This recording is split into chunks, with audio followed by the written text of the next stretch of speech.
자, 오늘 저희 진로 멘토링 TV는요, 특히 이제 여성으로서 건축공학의 길을 가고 또 이제 직접 이제 건축사무소를 운영하시는 세 분의 대표를 오늘 멘토로 모셨습니다. 저희 대학생들이 직접 이제 MC를 보거든요. 그래서 먼저 오늘 게스트분들 소개시키기 전에 오늘 진행 맡을 두 분의 MC분들 각자 자기소개 좀 하겠습니다. 네. 안녕하세요. 저는 중앙대학교에서 지금 자유롭게 인문학을 공부하고 있는 파주소녀 정예진이라고 합니다. 네. 수. 안녕하세요. 저는 가천대학교에서 건축을 전공하고 있고 여러분들에게 건축공학에 대한 그 궁금증을 해소시키려고 나온 김지은입니다. 네.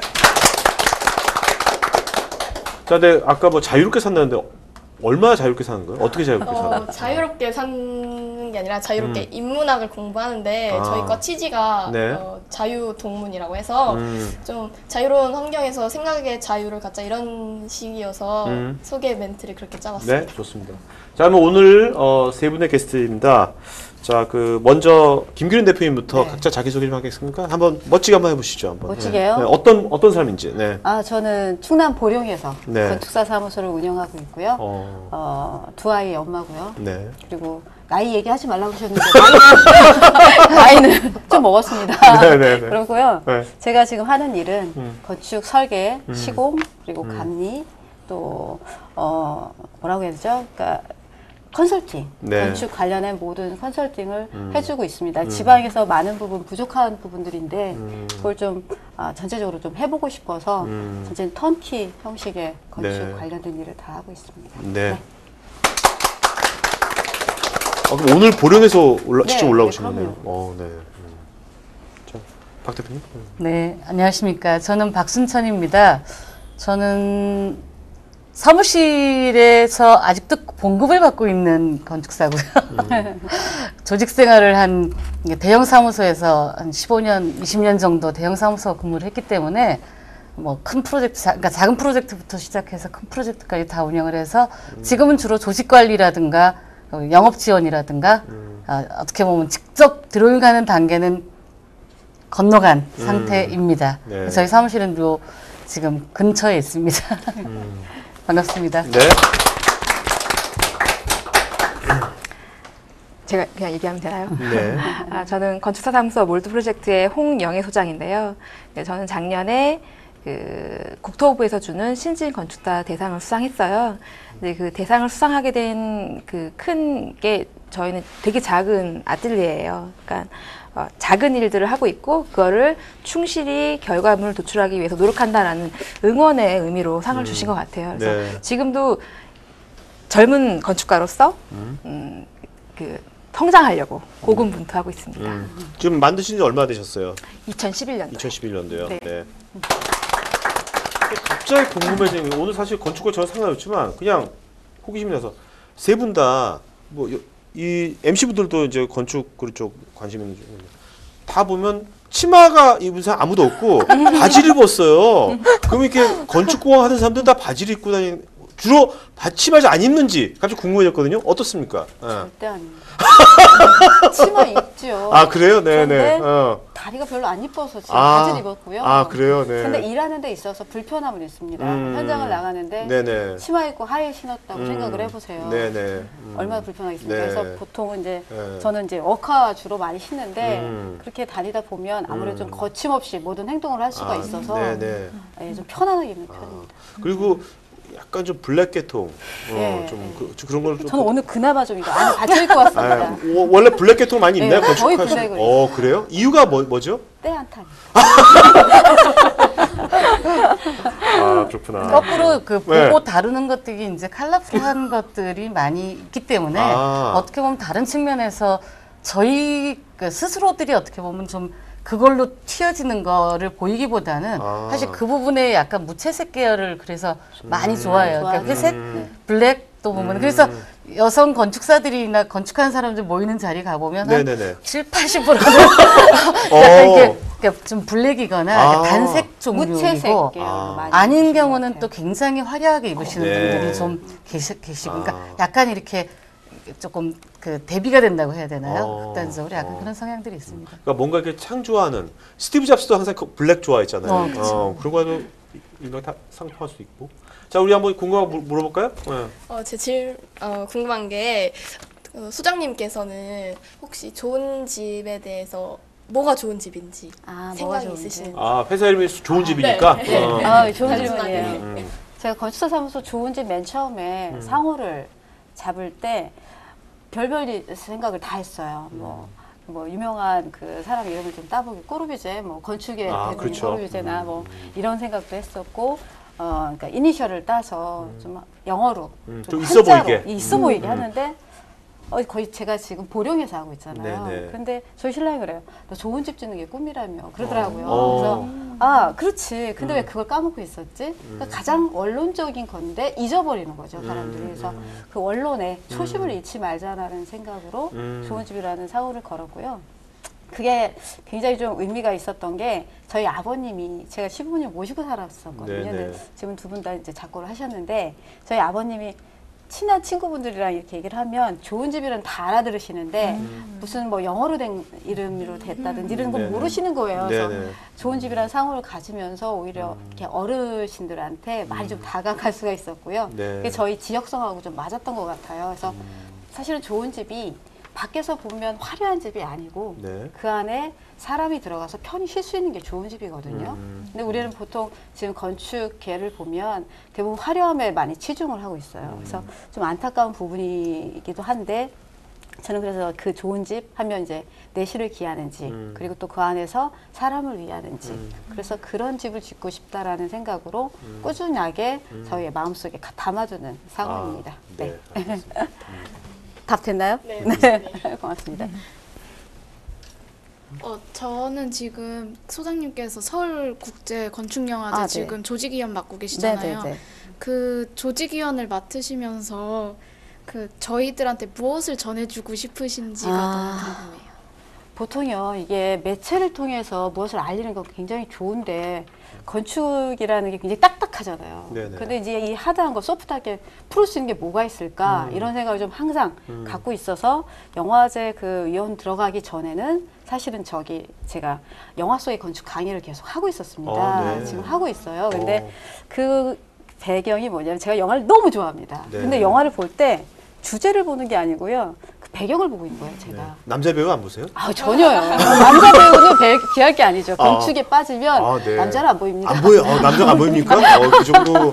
그래서 그 배경을 계속 읽고 있는 거예요, 제가. 그래서 저걸로 이야기를 좀 해보면 좋겠다라는 생각을 하던 차에 제가 그 영화 하나, 메트로폴리스라는 영화 있어요. 1926년도 영화예요. 근데 그 감독이 프리츠랑이라고 하는 사람인데 그분이 건축을 전공했어요. 근데 그분이 건축을 전공했는데 자기가 생각한 건물은 굉장히 고층 빌딩의 3차원의 이게 가로 이런 것들을 설계를 하는데 그 당시에 기술이 그게 못 따라가는 거예요.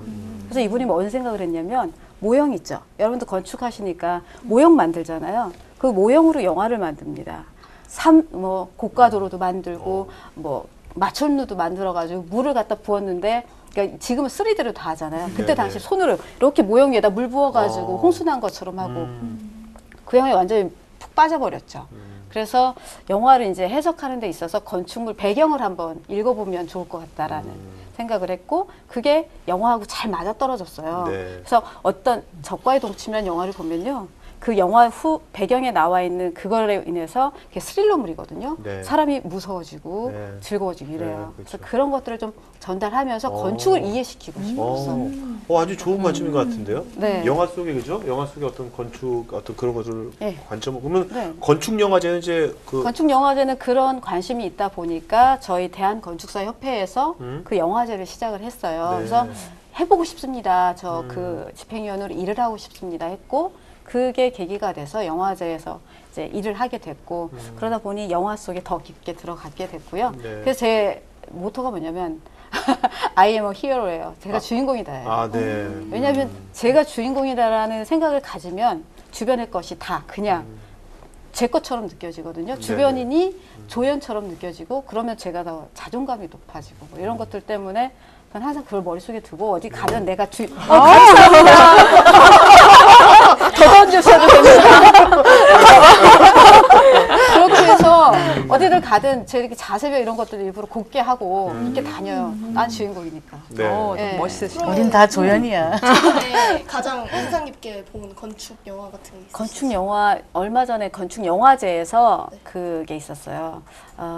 그 사이드월이라고 되어 있는데 사실은 이게 부에노스아이레스의 사랑에 빠질 확률을 우리나라로 이렇게 번역을 한 제목인데 그게 이제 일반 개봉관에서도 됐었는데 금방 내려졌고요. 네. 영화제에서 틀었었어요. 근데 그 영화는 아르헨티나를 배경으로 하고 있는데 아르헨티나에서 살고 있는 남녀가 어떤 식으로 소통이 부재가 되어 있어요. 근데 그 원인이 아르헨티나 도시계획인 거예요. 도시계획이 너무 무지막지하게 혼돈에 되어 있고 이런 상황에서 이 주인공은 자기 짝을 못 찾는 거예요. 그래서 그 짝을 찾는 과정에 그 도시에 대한 이야기를 풀어주는 거거든요. 그래서 그런 영화들을 사실은 많은 분 소개를 좀 하고 싶은데 그 영화제가 영화 제목이 뭐라고 우리나라에서? 부에노스아이레스에서 사랑에 빠질 확률. 한번 네. 한번 보세요. 인터넷 한번 보시면 있을 겁니다. 근데 그게 그 나라 제목으로는 사이드월이라죠. 측벽이에요. 측벽이면 우리 아파트의 측벽이거든요. 거기는 창문이 없어요. 네. 소통이 안 되죠. 그래서 그거를 이제 뚫는 장면이 마지막 엔딩이거든요. 그래서 너무 좀 잘 봤던 영화 중에 하나입니다. 꼭 봐야겠네요. 네네. 그러면은 또 건축물에서 제일 봤을 때 와, 이 건축물은 진짜 너무 멋있다 하셨던 게 있으신지? 딱 하나 있죠, 저는. 두 분도 있을 거 아니에요. 두 분도 네. 있죠. 네. 네, 어떤 먼저 본인 들어보시고. 뭐 저는 2년 전에 제주도에 갔어요. 근데 제주도에 그 행사 때문에 갔습니다. 근데 저는 잠깐의 시간을 나면은 제가 이제 운전을 좋아하기도 하지만 렌트를 해서 한번 돌아보자 해서 새벽에 제가 가고 싶은 건물이 하나 있었어요. 그때 당시에 다음 사옥이라고 지금 카카오 본사로 되어 네네네. 있는데 네네. 그게 그때 당시에 건축 문화 대상인가를 받았습니다. 그래서 꼭 한번 가보고 싶다. 어떤 생각을 좀 하고 있나. 그래서 갔는데 얘가 보이지않는 거예요. 안개 속에 갇혀서 아침 일찍 제주도가 일기가 좀 그렇죠. 운전을 한 바퀴를 돌아도 거기 내비는 거기 찍히는데 이상하다 해서 한 바퀴를 뺑 도는데 어디서 빨간 건물이 하나 이제 이 안개에 거치면서 네네. 나타나더라고요. 그래서 아 저건가 보다 갔습니다. 근데 가슴 한켠이 푹 꺼지는 거예요. 근데 왜요? 이제 건축물을 보면서 이렇게 눈물 흘리신 적 없죠? 없죠. 없죠. 그러니까 제가 찾으려고 했었던 건물이기도 하고 그 건물을 보는 순간 와 나는 왜 이런 건 못했지? 이 건물 누가 해냈지 대단하다. 알고는 있었어요. 그 건축가가 누군지. 그래서 그 건물을 보면서 내가 다시 한번 건축에 대해서 감동을 받을 수 있는 거에 대해서 굉장히 감사했고 그 건축가한테 레터를 보냈었어요. 네. 답장은 못 받았어요. 네. 제가 유명하지 않아서. 그래서 이제 나중에 언젠가는 그 저를- 건축가 한국 사람이에요? 아, 예, 그럼요. 말 안 할래요. 야, 너무하다. 말 안 할래요. 여러분 검색해 보세요. 근데 그 건물을 보면서 제가 다시 건축을 이렇게 흥미롭게 다가갈 수 있는 어떤 베이스를 좀 찾아서 그 건물에 대해서 감동을 네. 좀 받았습니다. 자, 박수현님은 어떤 지금까지 이제 여러 가지 이렇게 본인이 만든 거 말고. 네. 제 것도 소개해야 되는데. 저는 그 터키에 가면 소피아 성당 있죠. 아니야, 그냥 그- 하기야 소피아. 네. 아야소피아 소피아 성당을 얼마 전에도 갔다 왔는데 그 이태리나 이런 유럽에 가서 그런 성당들을 보면서 느끼는 거는 참 멋있다도 느끼지만 그걸 보면서 저도 건축을 계속 하고 있잖아요. 옛날에 젊었을 때도 한번 갔었는데 그때 느꼈던 거하고 또 시간이 지나고 나서 또 가서 볼 때 느끼는 게 틀리더라고요. 근데 어떤 느낌이냐면 이걸 정말 사람이 만들었을까라는 출발의 상에서요. 뭐냐면 그 너무나 이렇게 천상에서 내려온 것 같다 이게 아니라 그 사이즈들 저희는 이제 재료를 보잖아요. 그러면 돌 사이즈 또는 기둥 하나를 만들었는데 기둥 하나가 혼자서 감아지지도 않는데 그게 한 개의 돌이에요. 네. 여러 조각이 붙어서 한 판이 된 게 아니라 돌 하나예요. 그러면 과연 그 옛날에 지금은 여러 가지 장비가 있어서 그 장비를 써서 한다지만 그 옛날에 사람밖에 없는 시대 때 과연 저걸 어떻게 갖다가 어떻게 저렇게 높게 지금은 우리에겐 크레인 같은 거 타지 않고는 그 천장의 벽화 보수도 못하는 그런 시대인데 그 옛날에 이런 건물을 지었다는 것 자체에 대해서 아, 참 경이롭다. 그러면 과연 우리는 현대 시대를 살고 있는 나 같은 건축가 또는 우리 같은 건축가들은 나중 후세 세대가 그렇게 느낄 만한 건축물을 어떻게 만들어 볼 수 있을까라는 반출을 하게 되는 것들이 네. 있어요. 근데 네. 그 중에 이제 그 성소피아, 아야 소피아가 제 1번이고 2번은 이제 이태리 가문에 있는 그 바티칸 있는 성 피터 성당 가보면 또 그런 느낌이 굉장히 강하게 느껴지고 있거든요. 그러니까 많이 그렇긴 하지만 그 중에서 특히 그렇게 두 개의 건물들은 그 안에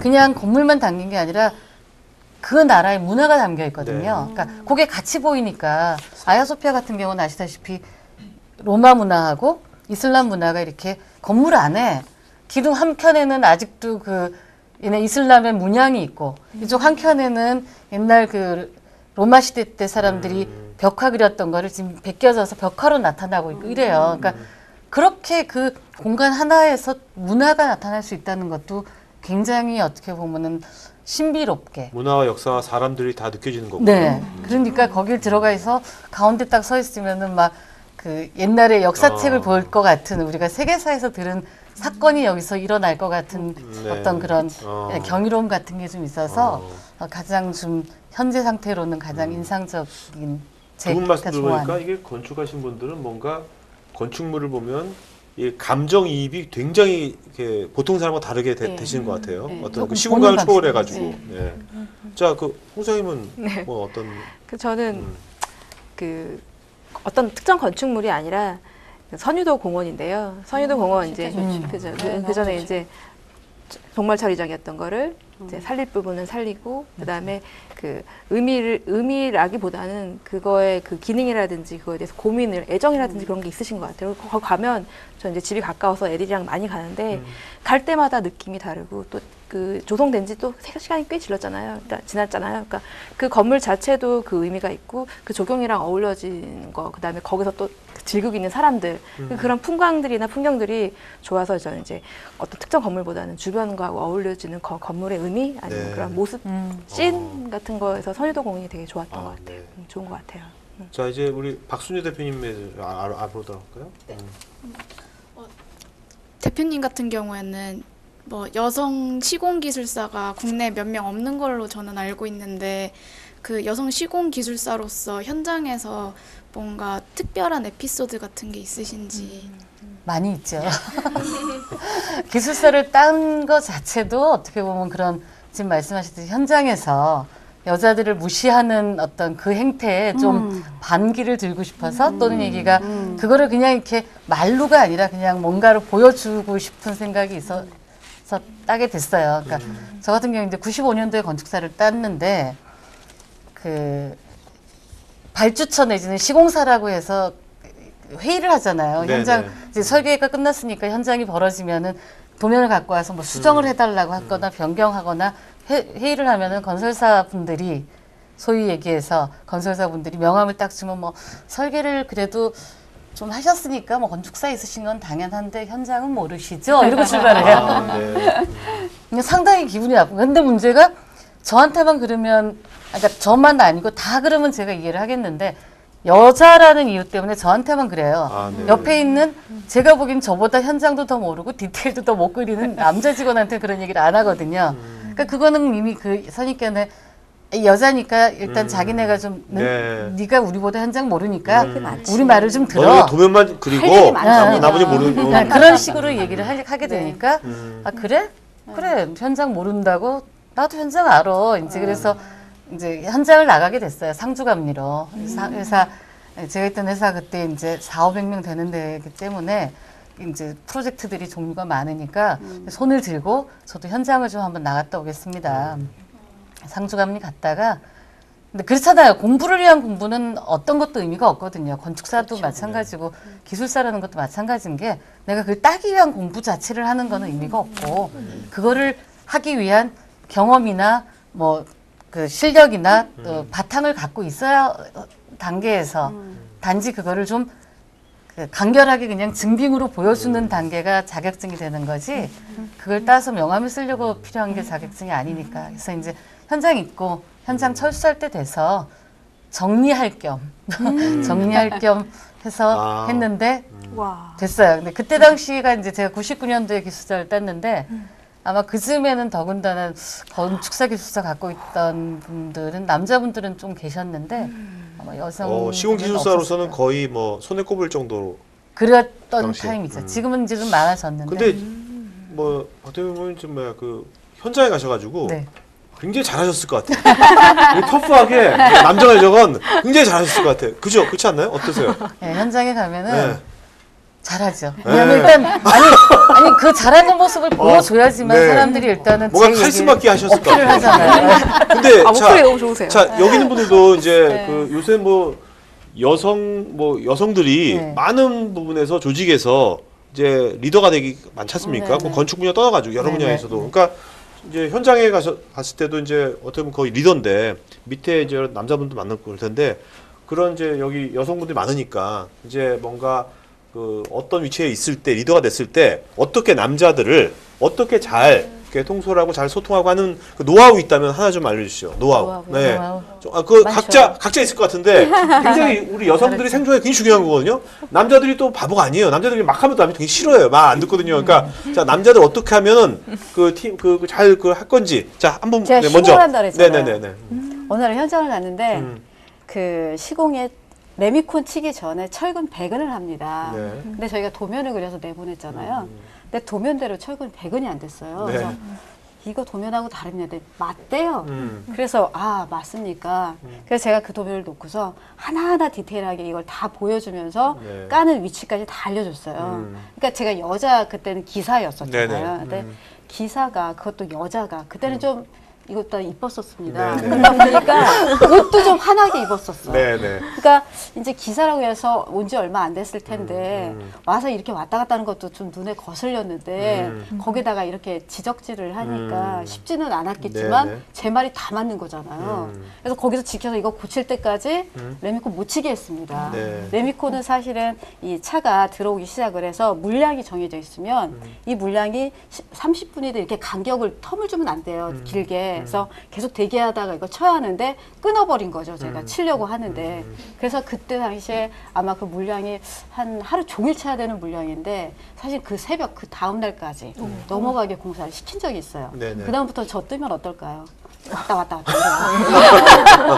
그렇게 해서 그 다음부터는 보령에 있는 설계, 그러니까 그 시공 현장에서 김 소장 뜬다 그러면 김 기사 그러니까 뜬다 한 번은 확실하게 독한 면을 보여줘야 된다. 아, 그럼 그런 당연하죠. 거네요. 네. 네. 뭐 박대표님 또 박대표님 뭐 그런 사례들은 많이 음. 있겠지만 이제 점점 저도 이제 책임자급으로 가면서는 어떻게 보면 똑같이 대합니다. 남자나 여자나. 그러니까 그거 똑같이 중요하죠. 대하는 게 네. 1번이거든요. 네. 예를 들면 신입사원이 들어오면은 남자들은 군대 갔다 오고 그때는 더군다나 군대 갔다 오고 늦게 들어오고 이렇게 나이 차이가 나요. 그러니까 여자가 직원이 있는데 여직원이 나이는 어리지만 연차가 높아요. 네, 그러니까 네. 우리나라는 나이를 좀 따지잖아요. 이렇게 학생들도 아마 그런 거 따질 거예요. 근데 저는 그거 없어요. 그러니까 똑같아요. 신입사원이야. 그럼 네가 가서 커피 타오는 거야.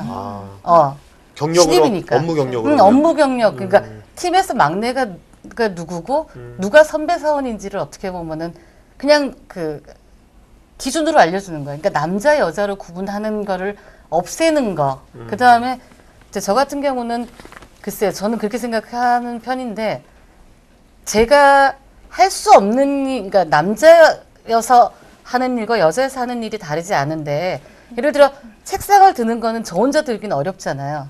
근데 그러면 책상 옆에 있는 책은 제가 들어서 옮겨줄 수 있잖아요. 그러면 책은 제가 옮겨요. 근데 이제 저희는 이 잔머리 지수가 높다 그래서 책을 좀 옮겨야 되는데 힘들잖아요. 그러니까 의자를 갖고 와서 제가 의자에다가 책을 잔뜩 올려서 저희는 되게 이제 의자에 계속 앉아있으니까 구르는 의자를 쓰거든요. 바퀴가 달린 네네. 의자니까. 그래서 잔뜩 올려서 쫙 옮겼더니만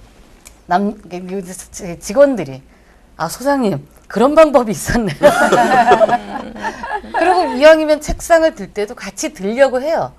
그러면 더 힘이 센 사람들이 들겠죠. 근데 여자여도 이렇게 덩치가 좋고 힘이 좀 센 직원들도 있잖아요. 그럼 저는 야 누구씨 나 누구랑 이렇게 들고 가. 충분히 들 수 있는 네네네. 상태니까. 그러니까 어떻게 보면 제 1번은 제 스스로가 도리어 남자와 여자를 구분하지 않고 똑같이 보는 거. 그 단계에서 출발하면은 훨씬 더 뭐라고 하죠? 그 직원들도 저를 여자라는 걸로 해서 남자 상사와 다르게 취급하지는 않는 게 좀 더 수월해지더라. 근데 네. 올라갈수록 보니까 저 같은 경우는 저 위에 이제 여성분들이 별로 없었어요. 그러니까 늘 만나는 남자 직원들이 하다못해 이제 그 본부장급 되는 직원들도 제가 여자 상사는 처음이라서요. 이게 남자 상사한테 너는 그럼 뭘 특별히 하니? 그랬더니 아니요, 특별히 하는 거 없죠. 그래, 너한테도 특별히 하지 마. 나한테도 특별히 하지 마. 그러면 돼. 그랬더니 무슨 회의하다가 딱 제가 어떻게 말씀을 드려야 될지 그러면 네가 하고 싶은 대로 해. 네. 그러니까 약간 뭐 물론 그게 그 여자여서 조금 더 뭐 카리스마 있게 이건 아닌 것 같고 그냥 너와 내가 그 경력이 다르고 직급이 다르고 하는 일이 다를지 모르지만은 너와 내가 업무상으로 상대로 만나는 거는 똑같다. 네. 약간 출발선을 좀 거기다 두고 했던 것 같아요. 네, 알겠습니다. 질문? 혹시 그 학생들이 궁금해할 것 같은데 건축학과 건축공학은 분명한 차이가 있잖아요. 그런데 분명히 진로를 선택하는 학생들은 좀 잘 헷갈리는 부분이 있을 것 같은데 그 부분에 대해서 설명을 좀 해주세요. 가장 최근에 네. 나오신 저요? 저도 사실 약간 걸치는 세대인데 걸치는 벌써 저 후배만 해도 5년제 그리고 이제 건축공학이랑 건축학이랑 구분해서 이렇게 전공을 하더라고요. 근데 저까지만 해도 공학이었어요. 다 공학과였죠. 네, 네. 네. 근데 얘기가 있었어요. 그리고 수업도 약간 그 건축학에 가깝게 수업을 하는 분위기였어요. 그래가지고 그 공학을 하는 오히려 공학을 하는 학생들이 배제됐어요. 그래서 공학을 하는 학생들이 이렇게 더 싫어하는 거예요. 나는 공학을 하려고 했던 건데 건축학 위주로 수업을 하니까 그래서 그때의 이제 그런 요구에 맞게 공학이랑 학이랑 바뀌었는데 제일 큰 거는 이제 하는 일인 건데요. 건축학은 약간 더 설계 위주로 해가지고 디자인이라든지 계획적인 게 있고 공학은 그 공학적인 걸 바탕으로 해가지고 시공이라든지 설계 외에 건축이 되게 분야가 많아요. 설비도 있고 기계도 있고 전기도 있고 통신도 있고 여러 가지 분야가 있기 때문에 그런 쪽에 공부를 더 하고 싶은 친구들은 공학을 전공하게 되고 그러니까 건축공학이라면 건축학에 뭔가 더 플러스가 되는 거죠. 그렇게 보면 다르게 됩니까? 보시면 돼요. 다른 봐야 겁니까? 돼요. 그러니까 건축학의 하나의 더 큰 것이 아니라 건축과 건축공학이 다른 거다. 건물을 네. 구성함에 있어서의 네. 요소가 다르다고 하죠. 네. 설계를 하고 설계를 할 때 필요로 하는 요소 기술 자체가 네. 구조가 있을 거고 네. 재료가 있고 네. 또 얘기하면 뭐 그 말씀대로 건축 기계 네, 또 네. 뭐 전기 전공하셨다는데 건축전 이런 항목들이 있어요. 음. 그 항목들에 조금 더 집중해서 가르쳐 주는 데가 공학과고 네. 학과는 설계 수업이 어떻게 보면 위주죠. 전체 커리큘럼 자체에 굳이 비중으로 얘기하면 60% 이상이 설계 수업을 위주로 하고 있어서 이 친구들한테는 하다못해 건축 구조란 건축물을 구성하는 골구를 형성하는 그 구성재야. 예를 들면 이제 그 정도의 굉장히 개론적인 수업을 하는 거라고 하면 거꾸로 공학과 가면은 설계는 너네들이 구조를 해줘야지만 설계가 완성이 되는 거거든. 너네들이 환경을 조성해야지만 설계가 완성이 되는 거거든. 해서 이 부분에 조금 더 전문적인 지식을 습득하게 해주는 거죠. 그렇게 해서 이 두 개가 합치가 돼야지 어떻게 보면 하나의 건축물이 완성될 수 있다 이렇게 보시면 돼요. 요즘 이제 시대가 이제 여러 가지 변하고 있지 않습니까? 굉장히 급변하고 있는데 이런 시대에 저는 잘 몰라서 그러니까 건축학과, 건축공학 뭐 이런 쪽에 뭐 어떤 그 앞으로의 전망이랄까? 요새 학생들 워낙 전망을 따지니까 네. 좀 어떤 게 앞으로 더 유망하다고 보시는지 뭐 이런 건 뭐 없나요? 저는 네. 사실은 건축학이나 건축공학이나 네. 하는 학생들 대부분이 네. 자기가 하고 싶은 거 그러니까 보기에 되게 좋은 것만 하려고 하는 것 같아요. 근데 사실은 하기 싫은 거 또는 남들이 안 하는 거 그게 앞으로 자기들이 갈 수 있는 블루오션이거든요. 네. 사실은 그래서 설계만 해서 건축사가 되려고 하는 사람이 대부분이고요. 건축학은 건축공학은 그야말로 이제 시공회사 내지는 뭐 구조 뭐 이런 쪽으로 가는 친구들이에요. 그래서 뭐 어떤 게 더 좋다라고 얘기하는 건 어렵고 자기 적성에 맞는 거 사실 그게 가장 우선이거든요. 제가 적성이 안 맞아서 돌아서 건축을 했거든요. 아, 네. 그러다 보니까 내가 하고 싶은 거. 그러니까 주인공이 되는 길이에요, 사실은. 네. 내가 하고 싶어서 그걸로 돈을 벌면 그게 짱인 거죠. 네, 네. 예, 예. 그래서 그렇게 저 보내주고 싶어요. 돈을 벌고 계세요 지금? 돈 안 벌면 여기 왜 알겠습니다. 네네. 네. 그러면은 학생들이 좀 이 부분에 대해서 연구를 하면 좀 더 이 부분은 블루 오션일 것 같다 하는 공학계 이슈 같은 게 있을까요? 난 재료 공부라고 하고 싶어요. 재료. 근데 사실은 재료가 우리나라에서 건축물 이렇게 외관을 보면 다 인류적이지 않아요? 좀 이렇게 돌, 벽돌 뭐 이런 것들처럼 그냥 아주 굉장히 좀 일률적인데 좀 더 다른 그러니까 재료에 대해서 연구를 한다면 많은 것들이 나올 것 같은데 사실 그걸 제가 하고 싶은데 나이가 이제는 네. 그래서 사실 그 부분에 대해서는 제가 좀 미련이 좀 있기는 합니다. 아, 네. 근데 제가 한 2, 3년 전에 중국에 이제 왕슈 건축 투어를 간 적이 있어요. 근데 거기에 가서 왕슈라는 사람이 이제 플리츠커상을 받은 사람이거든요, 중국에. 근데 그분의 건축물 보는 순간, 나 저거 다 생각했었는데 왜 못했지? 그런 생각을 받은 적이 있어요. 저는 생각만 했었고, 그분은 행동을 하신 거죠. 네. 그래서 생각만 하지 말자. 그때 가서 느낀 건데, 아직도 생각만 하고 있어서 제가 유명하지 못한 사람이구나라는 생각을 하는데, 그때 느낀 게, 거기에 이제 재료 자체가 대나무 있죠. 아. 대나무를 갖다가 이용해서 거푸집으로 사용을 해서 외벽에 이제 요즘 노출 콘크리트를 대나무로 노출 콘크리트를 한 게 있었고요.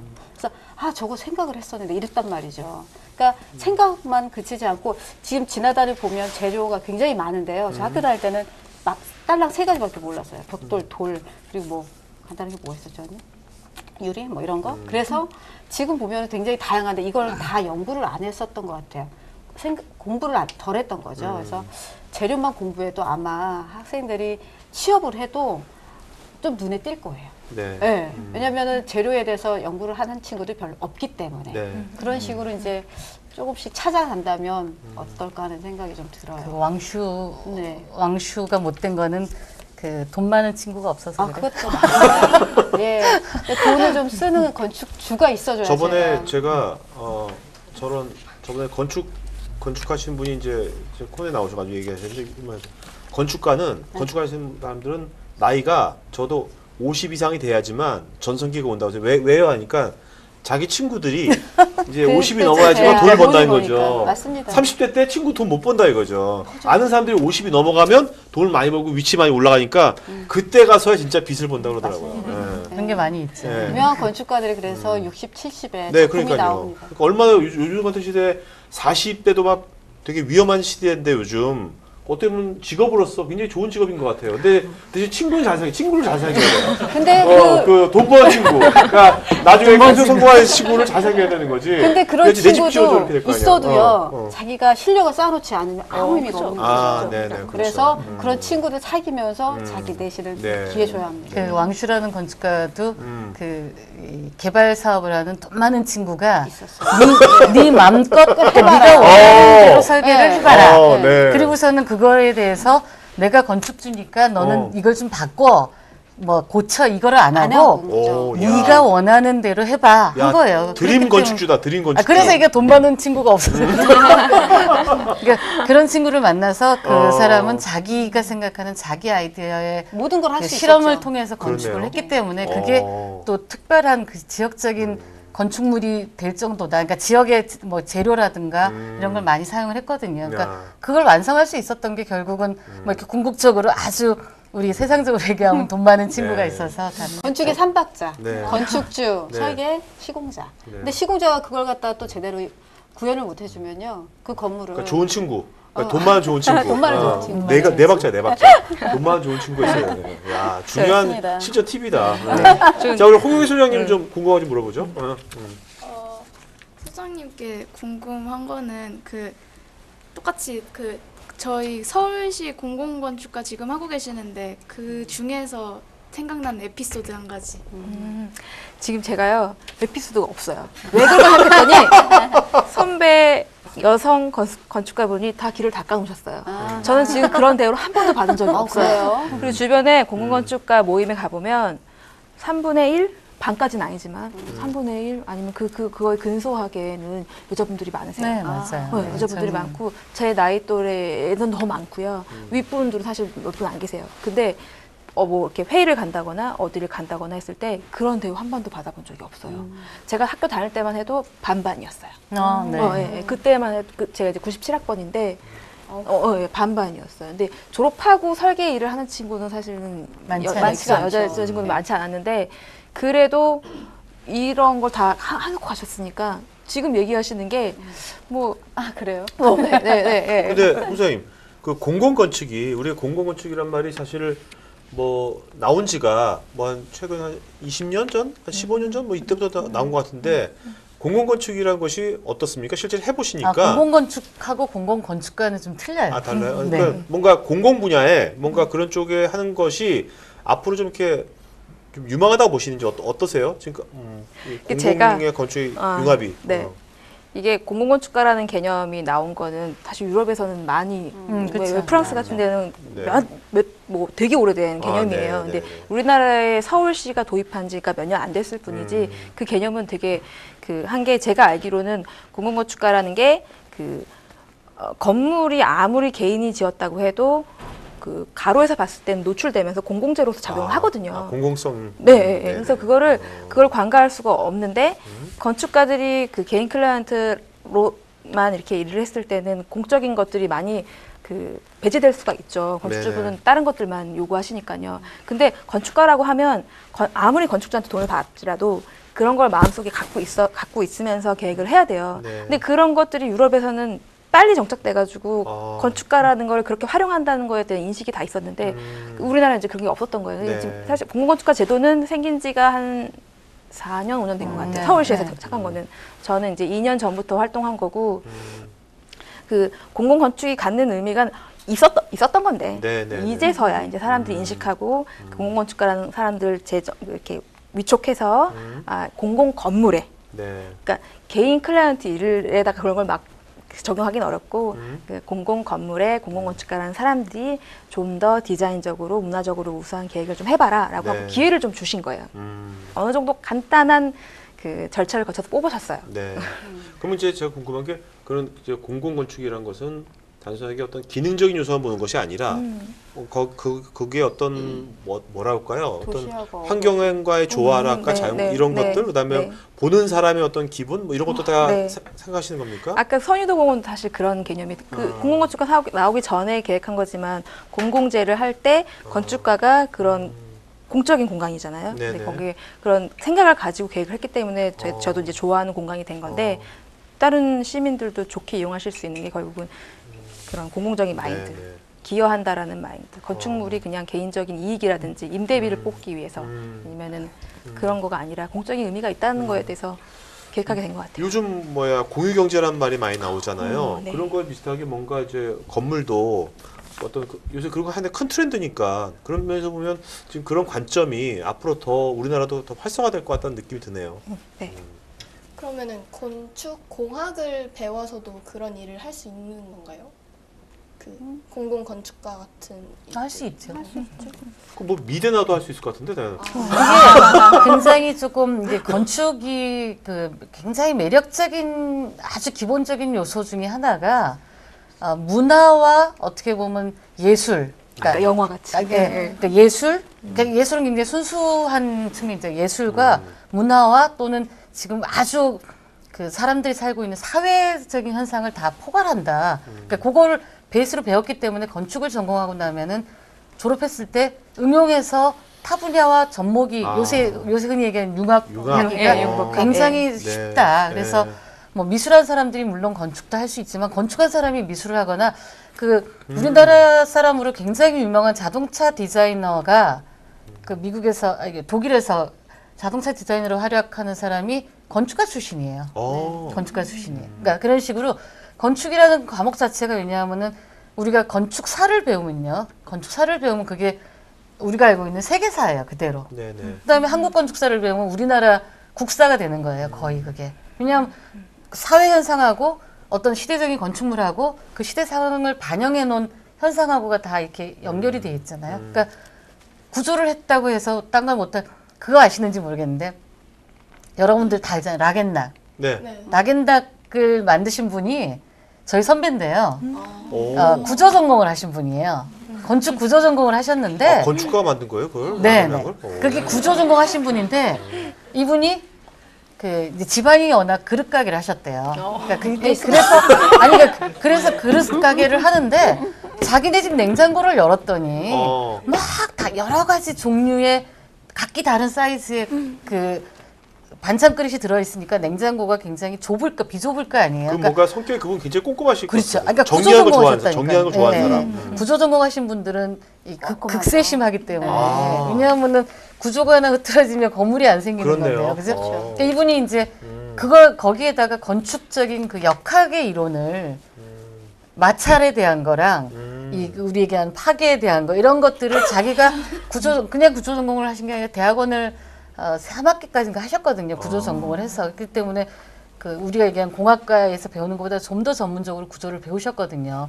전 처음에 라겐닥 회장님 이름이 딱 나왔는데 내가 들어본 이름이긴 한데 난 저도 그 사람일 거라고 생각을 못했던 거예요. 근데 알고 봤더니 그분이시더라고요. 그러니까 그것만 봐도 어떻게 보면 그분이 건축을 베이스로 했지만 그 생각이 사회적인 문제 또는 우리가 살고 있는 거하고 접목을 시키니까 새로운 발전이 굉장히 생기죠. 좋은 포인트신데요. 네네. 어떻게 보면 이제 요즘 이제 모두 융합이 가는데 네네.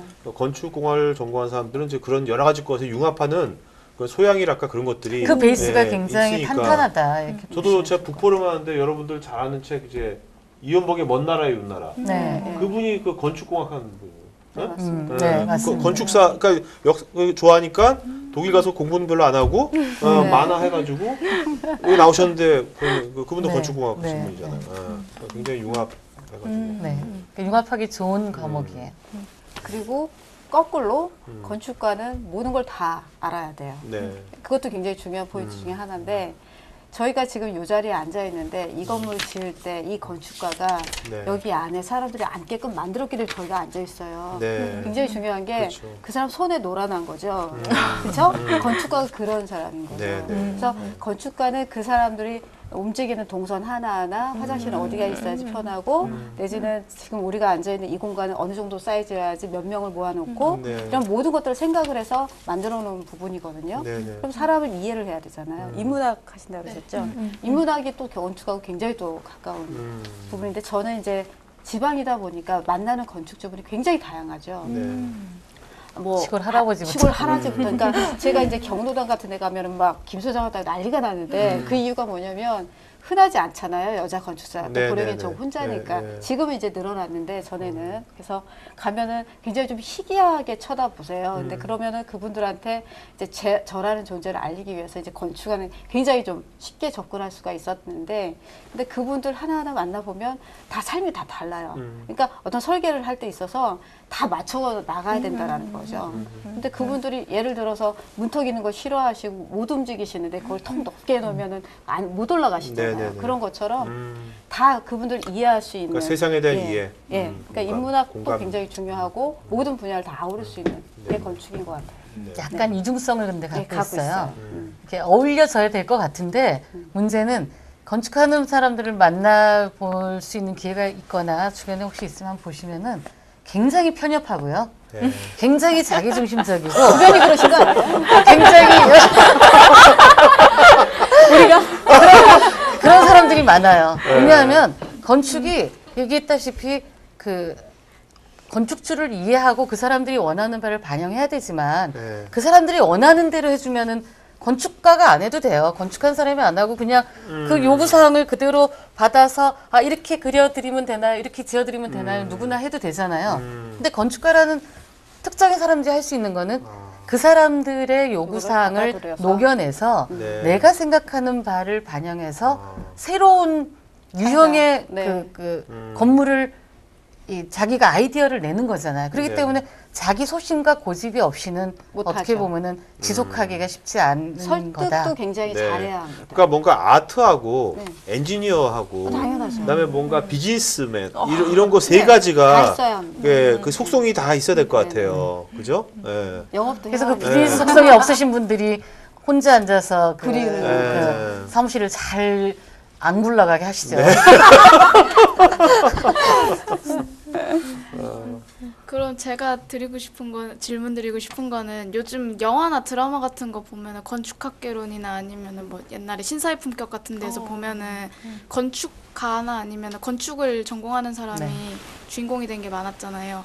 그런 거 보면서 그 주인공이 이뻐서 그래. 얘기해보세요. 수지는 응대생인데 그래서 그런 거 보면서 질문 드리고 싶은 거는 학생들이 이런 거 보고 건축에 대한 꿈을 가지는 애들이 많잖아요. 그거에 대한 현상에 대해서 이게 어떤지에 대해서 느낌 받으셨어요? 누가 대답할까요? 저는 아예 좀 나쁘지 않다고 생각했는데 저는 이제 약간 그 결혼하지 못하는 남자 그게 사실은 건축사무소 그 드라마였는데 지진이 나오고 지진이가 되게 그 편집증이랑 결벽증이 있는 남자. 대표적인 건축가. 네. 건축학개론이랑 거기서 말도 못해. 신사의 품격은 약간 그 부분을 차용한 거고 원래 캐릭터적으로 봤을 때는 지진이가 더 되게 맞아요. 그러니까 건축가를. 그래서 저는 괜찮았어요. 왜 그러냐면은 건축가를 대할 기회가 많이 없으시고요. 실제로 아파트에 사시고 내 집을 지을 기회가 없고 만날 일이 없는데 그 드라마를 통해서라든지 아니면 맞아요. 간접적으로 이상적으로 생각하면 어때요? 근데 이제 건축사를 표현하는 데서 약간 왜곡되는 건 좀 많았어요. 남자의 품격에서 그런 식으로 하지 않거든요. 네. 그런 것도 있었고 그 얼마 전에 끝난 거 내 딸 금사월 거기서 또 표현한 그 건축은 또 아니거든요. 그러니까 그런 거 보면서 전 댓글 올리고 싶었어요. 미치는 줄 알았어요. 그러니까 그런 거 보면 그것도 아니에요. 그래서 사실은 건축을 알리는 방법에서 여러 가지가 있는데 네. 그렇게 좀 알리는 건 아니었으면 생각을 했습니다. 근데 이제 관심의 대상이 되거나 이렇게 나오는 거는 좋은 방법인데, 근데 물론 다양하니까 그렇긴 하지만 제가 말씀드린 그 얘기했던 딱 그게 어떻게 보면 굉장히 좀 결혼하지 못하는 남자요. 전형적인 건축가들이기 맞아요. 때문에 제가 아는 분이 한 분이 그 행정가였어요. 네. 국토부에서 근무를 하셨던 네, 분이에요. 네. 이분이 저한테 어느 날 말씀이 그분이 이제 협회 일을 하시거든요. 자기는 건축사들이 모여서 회의를 했는데 2시간을 같이 있었는데 회의를 시작할 때 나왔던 주제가 끝났는데 아무 결론이 안 났는데 회의를 끝하고 다 가더래요. 그래서 행정하는 사람들한테는 있을 수가 없는 일이라는 거예요. 왜냐하면 이 안건이 있어요. 되니까. 안건이 있으면 네, 이 안건을 네. 해결해가지고 우리 이 안건을 이렇게 합시다. 합시다가 나와야 되잖아요. 네. 근데 아까 얘기했던 그 자기 주장이 강하니까 건축하는 사람들 20명 앉혀놓으면요. 결론이 20명이 안 다 나요. 다른 얘기를 해요. 네. 다 자기 얘기를 해. 자기 주장을 다 얘기해. 그리고 이거를 예를 들어서 다 의견이 틀리니까 그냥 처음에 생각한 대로 이렇게 하겠습니다. 이러면 저는 마음에 안 드네요. 저는 마음에 안 드네 하는데 이거를 바꾸려고 하는 게 아니라 나는 거기에 동의 못하지만 알아서 하세요. 그러고 다 가는 거예요. 약간 네. 스타일이 어떻게 보면 그런 거 좀 특징적이라고 할 수 있다고 보여지나요? 상상하는 사람들이기 때문에. 그러니까 네, 자기 네, 네. 생각에 네. 대해서는 네. 철저하게 이게 맞다 틀리다가 아니라 다른 내 거죠. 생각은 너와 다르다에 다르다. 집중을 네. 하고 있는 거예요. 네. 되게 재밌어요. 그러면은 저는 파주에서 자랐거든요. 네. 근데 농촌 지역이라서 저는 어릴 때부터 그냥 다들 건물 같은 경우도 다 옛날 거고 그래서 건축가 같은 꿈을 꾸기에는 좀 적합하지는 않았어요. 그래서 만약에 지금 농어촌 지역 학생들 대상이니까 그 친구들이 내가 건축가나 건축공학을 배우고 싶다라고 하면은 어떤 역량을 길렀으면 하는 게 있으신지. 제가 지방이잖아요. 근데 저는 현장 갈 때 제일 행복해요. 왜냐하면 굉장히 답답한 실내에 있다가 일단 운전하고 나가면서 차창 밖을 보면 모든 게 다 잊혀지고 내가 이거 가는 길이 너무 즐거운 거죠. 현장 가는 건 이렇게 즐거울 수가 없는 거죠. 일하러 가는데 네네. 일하러 가는데 즐거운 것이 네네. 쉽지 않거든요. 네. 근데 농어촌이라는 그 배경이 사실 우리나라 정서의 최고예요. 근데 그 정서를 가지고 있는 것만으로도 굉장한 건축가로서 가져야 할 덕목 중에 하나예요. 우리는 사실은 콘크리트 바닥에서 있을 때와 그 시골의 그 맨바닥에서 느끼는 발바닥 기운이 달라요. 그래서 그런 걸 밟고 자란 아이들이 상상력도 커요. 네. 그리고 이제 어떤 틀 안에 갇혀져 있는 아이와 사실은 그 자연이라는 게 틀이 없죠. 아주 큰 무한한 공간이잖아요. 이 아파트 공간이 작은 공간에 비할 데가 없어요. 그런 곳에서 느끼는 그 감성만으로도 그 베이스는 충분하고요. 건축가가 더 잘할 수를 위해서는 해야 될 것도 있다고 보면은 그거는 계속적으로 자기 이제 창작을 하기 위한 연습인 건데 사실 그림 잘 그리는 친구들이 좀 쉬워요. 왜냐하면 표현해내기가 쉽거든요. 네. 그래서 건축을 하고 싶으면 좀 그림을 좀 그려보라라는 얘기인데 그게 잘 그려서 계속 잘 그려지는 게 아니라 연습을 하다 보면 늘어요, 사실은. 저도 어렸을 때 그림 잘 그리지는 못했는데 조금 그렸어요. 네. 근데 많이 연습을 했었고 건축가가 되기 위해서 노력도 많이 했었던 부분인데 그러다 보니까 좋아지는 것 같고 저희 보령에 있는 어떤 여자아이가 중3 때 찾아왔어요. 건축가가 되고 싶다. 근데 그 친구 지금 건축공학과 나와서 네. 기사 생활 하고 있어요. 네. 근데 그 친구가 왔을 때 제가 그랬어요. 그 친구한테 진짜 대단하다. 어떻게 찾아왔니? 근데 아이들 이제 요즘 아이들은 이제 어디 가서 물어보고 이러는 거 참 힘들어 하는데 그런 용기들이 참 필요한 것 같아요. 내가 하고 싶은 거면 가서 물어봐야죠. 네네. 처음부터 잘하는 사람 있나요? 아는 사람 없잖아요. 그래서 뭐 농어촌을 떠나서 저는 건축을 하고 싶다는 친구들은 뭐 자연도 많이 좀 보고 그리고 이제 감성이 기를 수 있는 모든 것들을 좀 연습도 좀 하고 네. 그러면은 그게 이제 건축을 할 수 또 있는 다른 분들은 그게 또 됐을 것 여기 같아요. 이 질문에 대해서 뭐 하나 좋은 있으시다면 97학번이라 하셨죠. 네. 그치.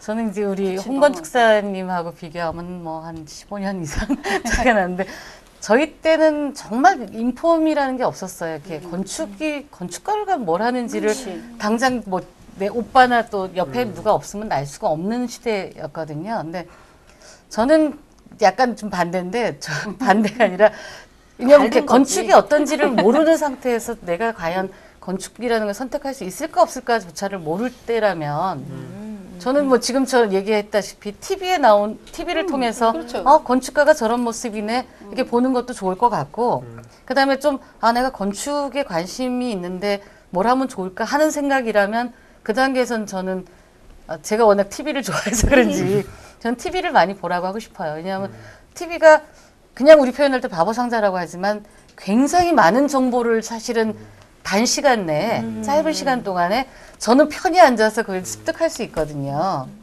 저는 그래서 TV를 굉장히 좋은 저는 공부의 도구라고 생각하는 사람이라 TV라는 것은 지금 인터넷도 포함되는 거죠? 포함되죠. 짤방 같은 것도 되고 당연하죠. 짤방 같은 것도 당연히 되고. 아니 그러니까 저희가 그것도 검색해서 뭐 좋은 뭐 음악도 듣기도 하고 또 좋은 얘기가 있으면 유튜브가 왜 인기가 있겠어요, 그죠? 그런 것들이 네네. 짧은 영상 속에서 내가 원하는 정보를 많이 갖고 있거든요. 그렇죠. 그래서 그런 매체라는 거는 뭐 여기도 지금 그런 매체가 되지만은 네. 매체라는 게 만드는 사람들이 좀 애를 쓰지만 받는 사람들은 정말 그냥 그거 들고 그렇죠. 눈만 좀 혹사를 시키면 충분히 좋은 정보를 얻을 수 있다. 네. 그런 차원에서 그렇게 많이 보고 느끼다 보면 제가 아까 말씀드린 그런 삼박자들 있잖아요. 얘기했던 예술도 있고 문화도 있고 사회도 있기 때문에 그런 걸 다 느끼려면은 뭘 해야 되겠어요. 많이 듣고 보고 느끼고 네네. 이게 세상은 어떻게 그러니까 변하고 뭔가 간접 경험도 중요하다는 말씀이죠. 굉장히 중요하죠. 자기가 직접 다 할 수는 없으니까. 네네. 저희가 간접 경험할 때 새로 건물 지으면요. 남자 화장실을 꼭 가봅니다. 네, 오, 꼭 가요. 왜요? 봐야죠. 남자 화장실을 아. 저희가 사용하진 않지만 네. 설계는 해야 되잖아요. 네네. 찜질방을 가도 남자 찜질방도 꼭 들어가 봅니다. 수면실 뭐 이렇게 특색이 있어요. 처음에 성별마다. 오픈했을 때 저희는 주로 현장들을 견학을 대부분 새로 오픈했을 때 좀 많이 가게 되니까 구석구석을 봐야 돼요. 내가 거기를 전 찜질방 안 좋아하거든요, 개인적으로.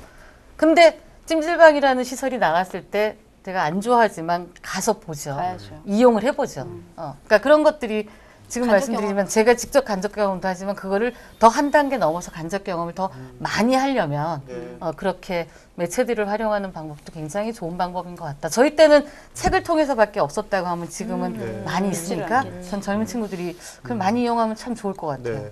자, 저는 하나 궁금한 게 요즘 이제 우리나라 뭐 이렇게 사업가라서 그런지 이제 요즘 많은 분야가 이제 한류가 이제 많이 나가지 않습니까? 뭐 드라마도 그렇고 그다음에 뭐 음악도 그렇고 네. 모든 분야가 지금 화장품도 요새 뭐 네. 굉장히 아시아에서 그다음에 이제 건축 같은 것도 어떻게 보면 우리나라 사람들이 굉장히 감성적이고 독창적인데 그러면 건축이 꼭 옛날에 우리 조선시대 그런 건축물 말고 뭔가 현재 모던하면서 우리만의 뭔가 독특한 그런 것이 뭔가 해서 코리아 스타일로 해가지고 글로벌하게 나갈 수 있는 그런 것들은 뭐 그런 끼미가 좀 보이는지 아마 그런 걸 고민들 하고 계신지 홍 대표님 뭔가 한번 제가 작년에 인도네시아에 있는 그런 한국 기업이에요.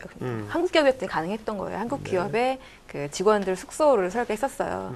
그리고 이제 제일 어려운 건 언어였어요. 근데 그런 거를 좀 약간 지원해 줄 수 있는. 이게 개인 저 조그만 사무실이거든요. 네네. 그 큰 사무실은 중국이나 많이 진출하신 걸로 알고 있어요. 근데 저같이 작은 사무실에서 외국에 진출하려 그러면은 개인 역량으로는 되게 어려워요. 네네네. 작은 사무실 역량으로는. 그래서 네. 그 여러 가지 이렇게 자문이나 뭐 이렇게 할 때 그런 걸 건의드려요. 젊은 건축가들이나 아니면 작은 건축가들이 해외에 홍보될 수 있게 좀 영문 사이트라든지 네. 영문 책자라든지 아니면 그걸 지원해 줄 수 있는 센터, 코트라 같이 그런 센터가 있었으면 좋겠다. 그러니까 어렵기 때문에 자생적으로 하긴 되게 어렵더라고요. 아, 네. 아, 언어가 또 그런 게 또 네, 장벽이 될 수도 있겠네요. 제일 어렵더라고요. 네. 또 이거 관련돼 가지고 뭐 그런 건 저는 없어요? 건축의 네. 한류라는 거는 아까 말씀하신 것처럼 한옥이 건축의 한류는 아니거든요. 네네. 말씀하셨듯이. 네. 그러니까 이제 젊은 꼭 젊다기보다 일단 한국의 건축가들이 진출을 해서 아, 이 건물은 한국의 A라는 건축가가 설계를 했어. 우리나라에 수많은 외국 건축가들이 와서 설계를 그렇죠. 하듯이. 그러니까 네. 그런 시장들을 넓혀가려면은 저희가 그런 고민을 많이 해요. 그러니까 회사 차원에서가 아니라 이제 이런 직능 단체 차원에서 많이 하는데 그 이면에 한 가지가 계약 문제 같은 게 있어요. 그냥 국제 관례석에서 네네. 계약에 약하거든요. 특히 설계한 사람들이 계약이라든가 절차라든가 이런 게 굉장히 약한데 그런 것들이 이제 그래서 이가 얘기한 무역협회 같은 데랑도 협업 구조를 만들고도 있고 네. 그러려면은 말씀하시듯이 지금 우리 홍건천이 말씀하신 언어라는 문제도 있지만 그 더 적극적으로 홍보할 수 있도록. 왜냐하면 네덜란드 같은 경우는 국가적으로 건축가들을 지원을 합니다. 젊은 네. 건축가들을 이렇게 자립할 수 있게 해주고 그 친구들이 해외에 나가서 할 때 네. 국가에서 어떻게 보면은 한 3분의 1 정도 거의 뭐 행정 업무라든가 이걸 지원을 네. 해주는 걸로 네, 알고 저도 그런 있거든요. 얘기 들었어요. 그러니까 네덜란드나 프랑스나 그래서 우리나라의 네덜란드 건축가들 굉장히 유명한 사람들을 그러니까 유명하다고 알고 있지 우리나라에서만 저 생각에 왜냐면 우리나라에 많이 진출해 있으니까 네네. 그 바탕이 되는 게 그런 네. 나라적인 바탕의 네. 지원이라는 박 대표님 이야기랑 연결해서 같은 맥락이긴 한데 우리나라에 스타 건축사가 많지가 않아요. 네. 근데 외국에 있는 스타 건축사들은 그 나라에서는 모르겠지만 우리나라에 오면 진짜 스타 건축사가 돼 있는 사람들이 네. 좀 많거든요. 네. 근데 그 일면에 어떤 부분이 있냐면 우리나라에서 관공서나 이런 데서 이제 현상 설계나 이런 거를 했을 때 지명 현상이라는 것도 있고 그냥 일반 현상이라는 게 있어요. 그러니까 공모전이죠. 네. 근데 외국 그 건축사들이나 이런 것들을 초청을 해서 하는 그 현상 설계를 보면 참 속상해요. 우리 땅에 우리 건축가들이 무고한데 네. 왜 외국 건축가들을 불러들여서 돈을 네. 써가면서 네, 네. 그걸 줘야 하느냐. 그 사람들 스타 건축사 만드는 거거든요. 만들어서. 우리를 만들어야 되는데 우리나라에서 그걸 못 만들면 말이 돼요? 네. 그러니까 저희는 그 부분에 있어서는 사실은 건축사들이 이제 으쌰으쌰까지는 아니더라도 계속적으로 좀 얘기를 해서 우리나라 안에서 스타 건축사 만들려면 우리나라 안에서 그런 근데- 공모전에서 근데 뭔가 그런 말씀 들으니까 네. 저는 이제 예전에 그 한 90년대인가 네. 그때 이제 영화 쿼터제가 뭐 없어진다 아, 해가지고 네네네네네. 영화인들이 다 난리 삭발하고 막 이렇게 났었어요. 빨간색 네. 그거 쓰고 막 했잖아요. 네. 그래서 쿼터제 없으면 우리 망한다 이제 네네. 막 했는데 어느 날 거꾸로 이제 우리나라가 이제 우리 투자 받고 막 우리나라 웬만한 한류 영화 배우사도 우리나라 와서 막 감독이 나가서 하잖아요. 네네네. 완전 바뀌었잖아요. 네. 우리가 오히려 쿼터제 돼가지고 우리가 망할 줄 알았는데 더 뻗어난 것처럼 네. 저는 이제 뭔가 우리도 이제는 이제 네. 분명히 저는 그냥 다른 분야가 다 뻗어나가기 때문에 건축이라고 계속 이러지 않을 것 같거든요. 분명히 뭔가가 누군가 굉장한 나와서 사람들이 많아요. 획기적으로 뭐 나갈 것 네. 같은데 지금 말씀하신 언어나 계약이나 뭐 이런 쪽에 행정이라든지 이런 쪽에 좀 서포트가 뭔가 돼야 되죠. 그 좀 서포트 같은 것이 좀 있어요. 있다면 네. 만들어진다면 네. 그러면 앞으로 학생들도 더 기회가 많아요. 그러니까요. 그렇죠. 이 좁은 땅이 아니라 네, 그럼요.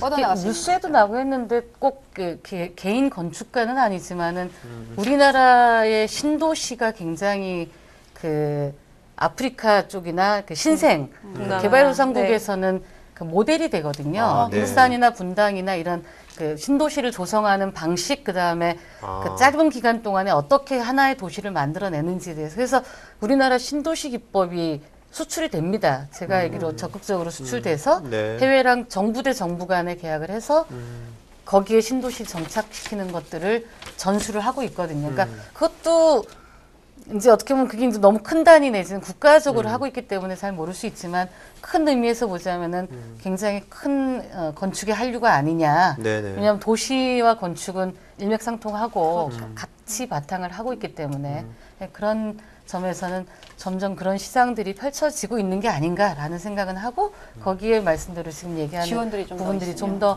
적극적으로 지원된다면 좋아질 것 같아요. 네. 그 최근에 작고한 자하 하디드 같은 경우에 그 네. 연계된 얘기인데 DDP 해가지고 네. 동대문 디지털 문화플라자 해가지고 그 맨 처음에 지어질 때 말이 많았었잖아요. 굉장히 많았죠. 그때에도 그 많은 사람들이 말을 했었는데 맨 처음에 지어질 때하고 지금하고도 또 얘기가 많이 바뀌었잖아요. 어떻게 바뀌었어요? 그 맨 처음에 부정적으로 생각했던 사람들도 지금 와보니까 사람들도 많이 사용하고 좋다고 얘기하시는 분들도 있고 처음에는 좋다고 얘기했는데 나중에 보니까 아니라는 사람도 또 있고. 그 컨텍스트적으로 안 맞는다고 말씀하시는 분들도 있는데 지금 어떻게 생각하시는지 너무 어렵다. 너무 왜냐면 이거는 사실은 주관적인 부분이 많거든요. 네. 근데 저는 자하리드 초청 강연을 들었어요. 그때 아마 다들 가셨나 모르겠지만 저는 가서 그분을 앉아가지고 강의를 하는데 그때 한참 별에서 온 그대가 유행했었어요. 그래서 저 분은 별에서 온 그녀다. 그런 생각을 했었던 게 뭐냐면 그 한 1000여 명 정도 관중이 있었는데 무대에서 이제 좌담을 하는데 아주 자유스럽더라고요. 그냥 앉아서 이렇게 파우치 꺼내서 이렇게 화장품도 만지고 그 많은 관객 앞에서 그리고 뭐 아주 자연스럽게 옆 사람하고 대화도 하는데 참 주변을 의식 안 하는구나. 근데 그 분이 대학교 때 시절부터 그랬대요. 그 사람은 그러니까 페이퍼 건축가처럼 그러니까 만들어낼 수 없는 건물을 계속 그려냈던 사람이에요. 근데 이 사람은 이게 나중에는 지어질 수 있을 거라고 항상 믿음을 가졌었대요. 그리고 난 다음에 진짜로 우리 컴퓨터가 들어와서 컴퓨터 CAD 프로그램을 통해서 3D가 되면서 그가 설계했던 게 다 구현이 되기 시작을 한 거죠. 네. 그래서 스타 건축가로 부흥할 수 있는 베이스가 기술이었었어요. 근데 그런 생각을 하며 굽히지 않았고 계속 갔기 때문에 저 여자 대단하다 이랬습니다. 네. 근데 사실은 그 건물을 가서 봤을 때는 너무 속상했었어요. 근데 그 속상한 이유는 우리나라의 색이 좀 너무 안 담아져 있었고 그리고 그 건물에 들어간 비용이 굉장히 컸어요. 그러니까 평당 설계비가 공사비가 엄청나게 들어가지 않고서는 할 수가 없는 프로젝트여서 과연 저렇게 투자를 해서 이 건물이 여기 있는 게 맞는 것인가라는 네. 생각을 하면서 반반의 생각을 자, 하고 오늘 있었습니다. 지금 여기 있는 분들이 그 건물이 뭔지도 모르는 분들 참 많거든요. 네. 어디 있어요? 동대문 운동장을 모르니까 동대문 왜 운동장 있지? 나 몰라. 두산타워라고 네, 아시죠? 네, 알아요. 기타 앞에 동대문 프라자 아. 그 이렇게 동대문 공룡처럼 네네. 동대문 네, 운동장이 야구장이었었는데 난 거기 잘 안 가거든. 넌 자주 가지고 옷 사러 난 잘 안 가. 거기에 있는 그 건물입니다. 네네. 네. 아, 제 누군지 생각은 알겠어요. 그래서 건축가에 대한 존경이나 대단함은 인정은 하나 네. 그 건물이 우리 역사를 닮아내는 그 공간에 네. 있는 거는 아니지 않느냐는 네, 생각 네. 반반 갖고 있습니다. 네. 그러면은 그 도시와 개발 이런 얘기가 나왔는데 개발함에 동시에 환경이라는 생각은 무조건 나오는 거잖아요. 그러면은 그 개발과 환경 보호 이런 것에 대한 입장 같은 건 어떠신지가 궁금해요. 야, 구목이 국회의원 선거하는 것 같아. 장관 모셔놓고. 굉장히 그 항상 배치되는 거기 때문에. 동전의 앞뒷면하고 같은 부분인데 두 분 중에 한 분 얘기 좀 하시죠. 아니, 근데 저는 도시는 도시다워야 되고 아. 자연은 자연다워야 되고 그런 게 있어요. 그러니까 도시에서 막 그 도시가 가지고 있는 기능이 있고 그 역할이 있는 건데 도시에 나무 많이 심고 공원 많이 조성해. 아니면 반대로 농촌에서 도시같이 맞아. 지어라고 하는 건 다 이렇게 말이 안 되고, 그러니까 양면적이 있는 거예요. 그러니까 그 장소에 맞게, 그 기능에 맞게 기능하는 거지. 이거는 뭐가 맞고 뭐가 틀리다는 게 아니라서 되게 그 얘기하기가 어려운 부분이죠. 자, 이제 질문 마지막 질문하고 우리 방청객 질의응답 시작하는 거죠. 그럼 마지막 질문은 제가 입학할 때만 해도 건축계 불황이라 그래가지고 입학하는 거에 대해서 집에서도 반대하고 아직도 그러는 불안해요. 얘기가 있었단 말이에요. 근데 나중을 근데 생각하면 반대했는데 왜 갔어요? 저는 그 그러니까. 원서 쓸 때도 6개 원서 쓸 수 있었는데 다 건축과 썼거든요. 건축과를 가고 싶어요. 왜? 건축이 저- 하고 싶어. 아니 그 이유가 이거 뭐야?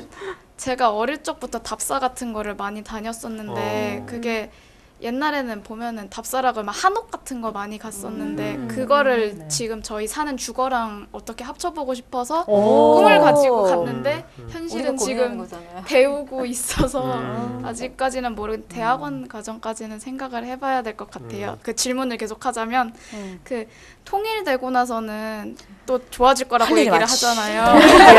해야지. 건축하시는 분들과 통일에 대해서 아, 야. 무조건 돼야죠. 아 김정은이 문제야 김정은이. 저희가 그런 거 가끔 이제 자아 비판 내지는 저희가 스스로를 디스할 때 우리가 얘기하는 게 사회 제가 얘기했던 건축이 사회를 담아야 되잖아요. 그럼에도 불구하고 사회 현상에 가장 관심이 없는 사람들이 건축한다는 그런 걸 게 불황이에요. 불황인데 그러니까 왜냐하면 어떤 시기였냐면 저희가 성수대교 붕괴됐을 때 산풍 사고 났을 때 저희는 전 사무실에서 정말 이렇게 제도판에 요새 캐드가 아니고 제도판에 이렇게 도면 그릴 때였어요. 네. 그러면 TV가 이제 뉴스가 막 나잖아요. 그러니까 막 신문 보고 뭐 라디오 듣고 대부분 뭐 사무실에 TV는 한 대씩은 있으니까 회의실에 이렇게 TV에서 사고가 막 나는데 다 모여서 어머 어떡하니 하는데 야 근데 나쁜 내일이야. 다 자리 가서 그 얘기는 이미 잊어버렸어요. 잊어버렸어. 우리가 오죽하면은 네 세상은 이렇게 이제 파티션가 있으니까 네 세상은 요 책상 하나지 딱 이렇게 얘기를 해요. 그러니까 반대잖아요. 굉장히 이율배반적인 게 있는데 그러다 보니까 이제 얘기했던 불황을 얘기를 하니까 이 불황을 타개하는 거는 빨리 통일이 돼서 북한을 개발해야 된다. 그래야지 경기가 좋아지고 설계하는 사람도 일이 있고 여기 뭐 제가 아까 들었더니 토목하는 친구들도 있다고 하는데 토목은 더 많아지고 일이 왜냐하면 그 토목이 이제 기반 시설을 먼저 닦아야 되니까 일단 토목이 밀고 올라가고 그 뒤를 따라서 건축이 따라가야 되니까 저희 통일이 직원들이 돼야 돼요. 한참 고민을 했어요. 이 불황이 계속되면 이걸 계속 해야겠습니까? 아, 그러니까 이렇게 해서 네네. 통일될 거다. 좀만 네. 기다려라. 제가 그랬었어요. 네. 얼마 안 됐습니다. 근데 사실은 지금 건축 자체가 불황불황하는데 저는 99년 1월에 오픈을 했어요. 사무실을. 네네. IMF 터진 다음에. 네네. 근데 주변에 다 말렸어요. 그리고 그때 제가 임신 5개월이었어요. 아이 배수기다 놓고 설계 사무실 오픈을 하겠다고 이러고 돌아다녔었습니다. 근데 어떤 상황이든 다 주변하고 같아요. 다 주어진 조건이 똑같다라면 내가 하고 싶은 거 내가 하고 거기서 헤쳐나갈 수 있는 게 있다라고 보면 다 똑같은 것 같아요. 그래서 네네. 이러니까 이건 아니고 내가 하고 싶은 거 그만두자 이건 아닌 것 같아요. 네. 그게 내가 좋아하는 거면 하다 보면 어느 정도 올라갈 수 있을 것 같고 지금 상황에 뭐 연연해 하고 할 것은 아니라고 봅니다. 네. 좋아질 거라고 또 네. 믿고. 근데 저는 뭐 이게 물론 이제 통일이 되면 좀 이제 요즘 같은 거 가서 통일이 네. 뭐 김정은이 있는 한 쉽지 않을 것 같은데 그보다는 오히려 현실적으로 봤을 때 요새 워낙 이제 우리나라 많은 기업들이 아시아로 많이 진출하거든요. 네네네. 그러니까 아시아 사람들도 우리나라 굉장히 좋아하고 그러니까 뭔가 저 드라마에서 봤던 저런 거 저런 건물 네네. 그것도 마찬가지일 거 아니에요. 네. 그런 거를 우리 한국에 있는 건축가가 해줄 수 있다. 아, 그럼요. 그래서 뭔가 우리나라 많은 이제 이런 이제 건축을 하는 분들이 뭐 중국이나 아시아 쪽이랑 막 이게 갈 수가 있다면 그런 것이 물꼬가 트여진다면 굉장히 큰 시장이 지금 상상할 수 없는 시장이 열리지 않을까 그런 이제 좀 고대하고 희망을 기대하는. 해봅니다. 네. 네. 문제들이 정치랑 관련이 많이 있는 정치 다음 정책 이제 이제 질의응답 시간 들어있습니다. 자 궁금한 거 편하게. 안녕하세요. 강연 잘 들었고요. 일단 저는 건축공학과를 졸업했고 지금 이제 대학원에 다니고 있는 입장이고요. 또 CM 전공을 하고 있습니다. 근데 제가 이제 대학원을 결정하게 된 이유가 좀 오늘 들었던 강연처럼 되게 이상적이기도 하고 제 꿈 이런 거를 좀 많이 생각을 하면서 진학을 하게 됐어요. 근데 생각보다 사회생활을 하게 되면서 보이지 않는 유리천장 이런 말을 그 생각을 많이 하게 되더라고요. 그런데 이제 세 분께서는 그런 것들을 다 헤쳐나오신 분들이잖아요. 그래서 어떻게 헤쳐나오셨고 또 지금 어떻게 그런 거에 대해서 어떻게 생각하시는지 되게 궁금합니다. 예. 저는 유리천장 없다고 생각해요. 왜냐하면 그건 내가 만든 거라고 생각해요. 그러니까 본인이 유리천장이 있을 것이다와 유리천장 그런 게 왜 있어? 없어라고 생각을 하면 접근하는 데 있어서는 굉장히 씩씩해지고 당당해질 수 있을 거라고 생각해요. 그리고 그 현대건설이나 이런 데 다니시는 여성 부장님들 굉장히 마인드를 보면요. 그랬다고 그래요. 남자 동료들하고 이야기를 나누는데 어제 들은 얘기인데 그분은 술을 마시러 갈 때도 술을 못 먹어도 옆에서 계속 있었대요. 어떤 얘기가 있는지. 그리고 그 이야기에서 만약에 빠지면 그 다음날 자기가 이야기를 끼울 수가 없대요. 그러니까 어떤 현장 같은 게 돌아가는데 그 현장에서 아주 소소한 일이라도 이게 어떤가 연결이 되다 보면 이게 커질 수가 있는데 자기가 그때 잠시 빠져 있을 때 그 얘기를 못 들었으면 자기는 그 이야기에서 빠질 것 같아서 계속적으로 동등하게 듣고 행동하고 하다 보니 유리천장 없더라 이렇게 이해를 하시는데 공감이 가더라고요. 그래서 제 생각에는 뭐 대기업 가는 걸 굉장히 좀 선호하잖아요. 요즘 젊은 친구들 네네. 특히 뭐 1순위가 공무원 그리고 현대 뭐 네네. 이러면서 쭉 서열이 있는 것 같아요. 근데 그런 것도 중요하지만 아까 얘기했던 내가 하는 거에 따라서 뭐 뭐든 할 수 있는 게 젊은이들 아니겠어요? 그러다 보니까 같이, 그러니까 소통도 되게 중요한 것 같아요. 그러니까 소통 없이 나 혼자 잘났어는 절대 갈 수가 없는 것 같고 같이 움직여야 뭐든 되잖아요. 근데 그렇지 않고 혼자 올라가려고 하는 거 조금 덜 하시고 같이 소통하면서 그러니까 동등하게 간다로 보면 여자만의 유리천장 이건 없을 것 같습니다. 박 대표님 큰 조직에도 있으셨으니까 어떻게 생각하세요? 없었죠, 언니는? 저는 있다고 봅니다. 그래요? 많이 제가 있어요. 없었기 때문에 그런가 봐요. 많이 있어요. 늘 있어요. 모든 직급에 있고 모든 상황에 있고 업무 분장할 때부터 시작해서요.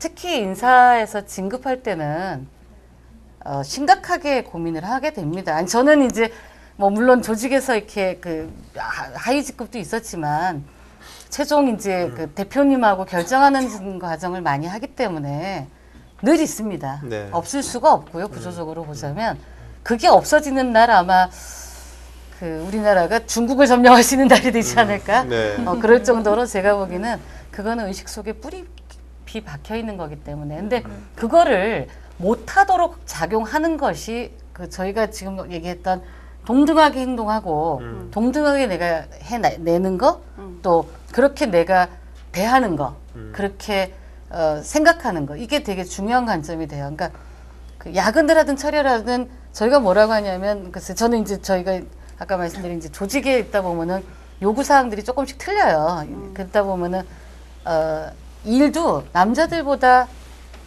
한 120%, 130% 더 해야 돼요. 그러면 그나마 그래도 뭐 열심히 하네 이러고, 남자들은 구멍구멍 이렇게 도망가고 뭐 이렇게 게으름 피우고 해도 그냥 뭐 쟤는 결혼할 때가 됐으니까 야, 쟤 연애하게 좀 빨리 좀 보내 야근하면서 이래요. 근데 네. 여직원이 결혼 즈음이 돼서 하다못해 결혼 준비 때문에 한두 번 야근을 못하고 갔다. 저 봐. 여직원은 저렇단 말이야. 이 얘기를 한다는 거죠. 네, 네. 그게 대놓고 하는 그 만연되어 있는 그 유리천장의 베이스가 되는 거예요. 그래서 진급을 시킬 때도 사실은 그것 때문에 고민을 많이 합니다. 제가 여자지만 저도 그렇게 되게 되더라고요. 왜냐하면 조직의 전체 균형과 그다음에 조직이 나아가야 되는데 사실 여자들이 임신과 출산 뭐 여러 가지 문제들이 겹치잖아요. 그러다 보면은 정말 안타까운 게 너무 일 잘하는 친구인데 결혼한다고 하면은 이 친구를 진급시켜야 돼 말아야 돼 고민을 합니다. 네. 그런 게 너무나 자연스럽게 돼 있어요. 그런 다음에 거의 불문율처럼 지금 그 대기업들도 보면은 여성 임원들 나오면 신문에 나죠. 네. 이렇게 얘기하면은 너무 공개적으로 괜찮아요. 비하하는데 괜찮아요. 한편에서 얘기는 뭐라고 하냐면 그거는 어떤 면에서는 다 홍보용으로 필요하기 때문에 하지만 그 임원을 정말 그 사람이 임원으로 지속적으로 역할을 잘할 것이다라는 베이스는 약하다. 없다라고 보기는 약하다. 그렇게 되다 보면은 건설회사들도 제가 듣는 얘기는 건설회사에서 여자 임원 안 돼. 뭐 남자들도 임원해서 1년 만에 다 잘라야 되는데 여자 임원 시켜줄 게 뭐 있어? 못 가? 아예 그러니까 고 부장급들 내지는 이렇게 있는 직원들이 임원이 될 수 있다라는 가능성은 거의 접고 있어요. 네. 근데 이제 말씀대로 시류와 뭐 정책적인 거와 여러 가지 여건이 또 잘 맞으면 또 거기에 더 역량이 있으신 분들은 될 수 있지만 그 되는 과정에서의 결정까지가 똑같은 동등한 입장에서 결정되는 것은 절대 아닌 것 같다라고 방법은 있네요. 제가 지금까지 살면서 느끼는 방법이 거라. 있네요. 유리천장이 있는 대기업을 갈 게 아니라 유리천장 없는 중소기업을 가는 거죠. 거기서 짱이 되는 거죠. 자, 또 질문. 네. 네, 안녕하세요. 저는 국민대학교 건축학과에 재학 중인 학생인데요. 이번 5월에 이제 서울시 건축가 연합회라고 UAUS 대학생들이 모여서 하는 전시회가 있어요. 그 전시회 사이트가 선유도공원, 아까 말씀하셨던 선유도공원인데 주제가 재생 버려지지 않는 건축이라는 주제를 가지고 저희가 파빌리온을 만들어서 단기간 동안 전시를 하는 그런 행사가 있는데 그 재생 버려지지 않는 건축이라는 주제를 파빌리온에 담아내기 위해서 이제 많은 방법들을 사용을 하잖아요. 뭐 재료적인 면에서 재생을 담는다든지 혹은 뭐 그 파빌리온이 작동하는 메커니즘을 통해서 그 주제를 담는다든지 하는 그런 방법들이 있는데 이것이 파빌리온이 아닌 건축으로 갔을 때 이 주제를 담아내기 위한 어떤 방법들이 어떻게 생각하시는지 여쭤보고 싶습니다. 뭐 선유도 잘하시, 선유도 전문가. 아니, 저 전문가 아닌데 제가 이거 지금 이렇게 다 하면서 약간 하고 싶은 얘기가 있는데 선배님들이랑 저랑 한 10년 정도 차이가 나는 것 같아요. 그래서 제가 공감하는 부분도 있고 공감하지 않는 부분도 있는 건데 그 다 같이 묶어서 얘기를 좀 이렇게 정리하는 차원에서 한번 할게요. 그러니까 뭐 돈 있는 친구 그런 거 얘기하셨어요. 건축가가 되기 위한 조건으로요. 근데 점점 바뀌고 있어요. 이제 어떻게 보면은 건축하는 사람, 건축사도 많이 늘어났고요. 건축에 관심 있는 사람도 많아졌고, 저희는 어떻게 생각하냐면은, 저는 돈 있는 친구도 없고, 학벌도 없고, 제가 부자도 아니고, 제 남편도 부자가 아니에요. 그래서 결국은 실력이구나. 그래서 차별화성은 결국은 내 역량을 키우는 것밖에 없다. 그럼 그거를 남들이 잘하는 게 아니라 내가 잘하는 걸 파고드는 거예요. 그래서 나 이거 이렇게 열심히 하는데 쟤는 되게 잘한다라고 좌절하는 게 아니라 내가 잘하는 걸 꾸준히 하면 결국은 그거에 대해서 내가 제일 잘하는 사람이 되더라고요. 그럼 저희 사무실 같은 경우에는 아까 그런 재생 같은 거에 관심이 많다라고 그랬는데 그 여건상 처음에 어쩔 수 없이 아무것도 없으니까 중축, 인테리어, 리모델링이 많이 있는 거예요. 그럼 그거를 내가 이 일밖에 없으니 그걸 하는 게 아니라 거기서 최선을 다하는 거예요. 그럼 이제 그런 거에 재생이라는 게 아니라 그냥 저는 그 과제가 있으니까 떨어졌으니까 롤이 떨어졌으니까 그거에 대해서 충실하게 최선을 다해서 했고 그게 축적축적 되니까 저희 나름대로의 그런 저희 사무실의 캐릭터가 됐어요. 그래서 지금도 중축 리모델링을 많이 하고 있고 그다음에 요즘 서울에서 재생 많이 얘기하죠. 그래서 그런 재생에 대한 그런 걸로 해서 서울역 재생지원센터에서 일도 하게 됐어요. 네. 공공건축가 일도 되게 그런 부분이랑 연관이 많이 돼 있어요. 그래서 그렇게 봤을 때 그 서울도공원 조성용 선생님이 건축하셨죠. 계획하셨죠. 그럼 조 선생님 이렇게 보면은 뭐라 그러시냐면은 고치는 게 다 재생이 아니야. 또 신축이라고 재생이 아닌 것도 아니야. 라고 얘기를 하세요. 그럼 이 재생에 대해서 고민을 많이를 해야 되는 것들이 이게 내가 어떤 낡은 게 있는데 그걸 수선해요. 근데 수선할 수 있는 방법이 많겠죠. 그냥 물 새는 데만 고칠 수도 있고 기능적인 것만 해결하기 위한 고치는 수선 행위가 있고요. 그다음에 용도라든지 그 사는 사람이 딱 바뀌어서 그리고 시대가 바뀌어서 요구하는 프로그램이 바뀌어서 그걸 새로운 용도로 쓰는 것도 고치지 않고 그것도 재생이에요. 그 건물을 그대로 쓰는 것도. 그러니까 이 건축하는 사람이 너무 재생이라는 거에 편협하게 고친다. 뭐 이렇게 그냥 외장만 딱 바꿔 다 재생했어라고 얘기하는 게 아니라는 거죠. 그래서 아까 인문학적인 거의 느낌에서 아니면 역사적인 거에서 문화적인 거에서 그런 거의 재생에 대해서 지금 그 과제에 대한 고민을 나한테 물어보는 거예요. 저희끼리 끝났는데 어떻게 생각하시는지. 그래서 아까 사실 조 선생님 하신 말이 제일 맞는 것 같아요. 그냥 고치는 게 재생이 아니라 거기에 또 재생이 아닌 건 아니고. 네. 그런 거로 더 고민을 해보면 답이 나오죠. 답이 나올 것 같아요. 또 질문. 네. 네, 저도 국민대학교 건축학과 2학년 재학 중인데요. 교수님 제가 설계한 거를 교수님과 크리틱하다 보면은 제가 이렇게 해서 이렇게 하겠습니다 하는데 교수님이 아 그건 아니고 이렇게 해봐라고 하시잖아요. 근데 나중에 사회 나가서 일하시다 보면은 상사나 건축주나 더 그렇게 치이는 일이 많으실 것 같은데 그럴 때 어떻게 행동해야 하는 건지 네. 여쭤보고 싶습니다. 공감 완전 가는데. 본인은 지금 어떻게 교수님이 이렇게 해봐는 뭐라고 그래요, 본인은? 일단은 그래도 이렇게 해서 이렇게 하고 싶습니다라고 하는데 교수님이 너무 강력하게 하시면 절충해서 네.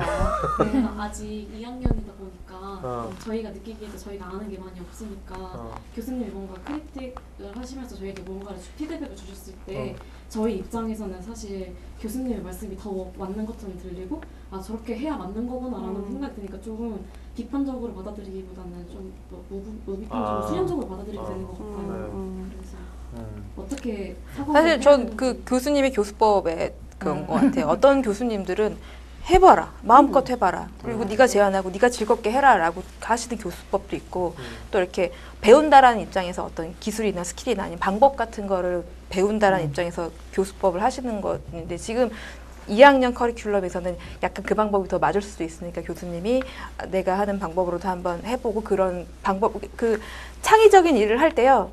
기본에 충실해야 더 창의적인 결과가 나온대요.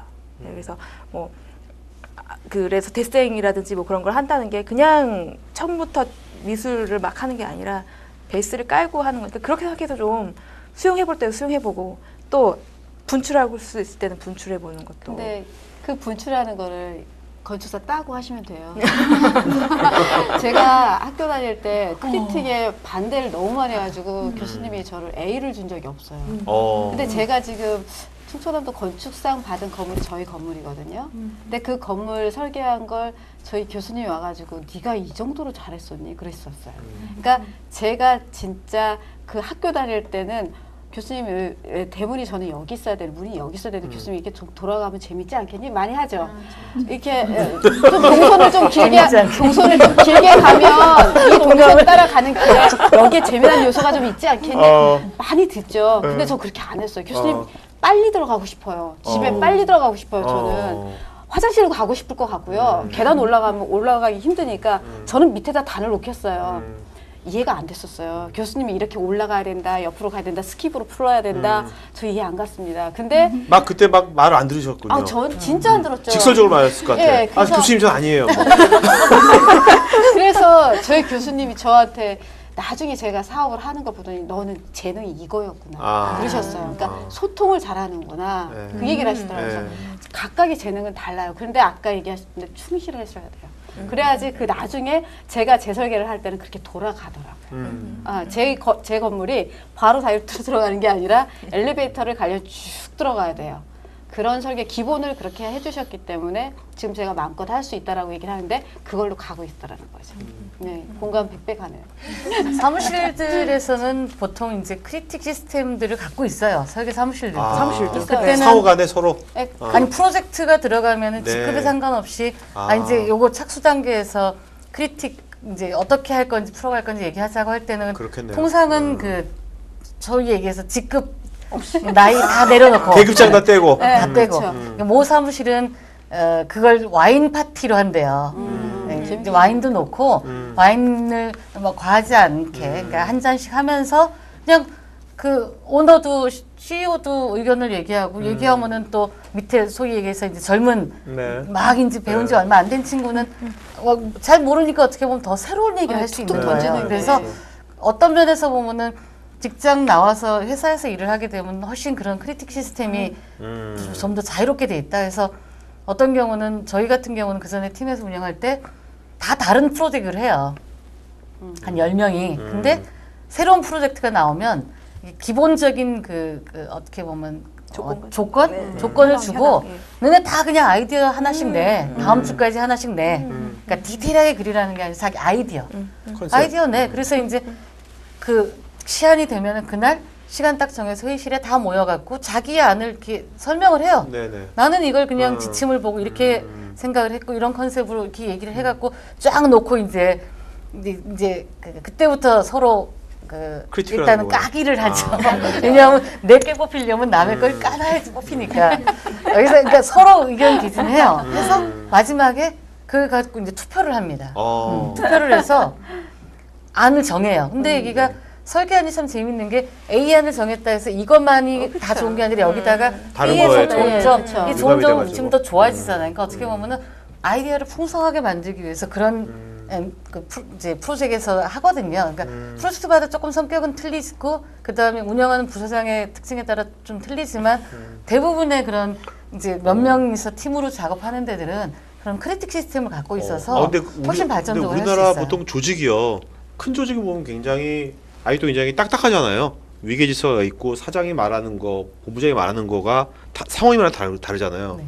근데 그럼 건축 쪽은 그러면 회사가 크더라도 그 지금 크리틱 그런 네네. 것들은 지금 말씀드린 건 굉장히 수평적이고 네. 굉장히 자유롭게 서로 의견 개진하는 거거든요. 네. 그런 문화가 우리나라는 다 돼 있는 겁니까? 큰 조직도 그렇게 그런 큰 문화 조직도 많이 하고 그래요? 있습니다. 네. 그걸 무조건 지금 얘기하시는 기업 문화로 인지하는 몇몇 분들도 계시지만 네. 그런 또 분들은 일반적인 기업 문화에서는 상상이 안 거든요. 그렇죠. 아직도.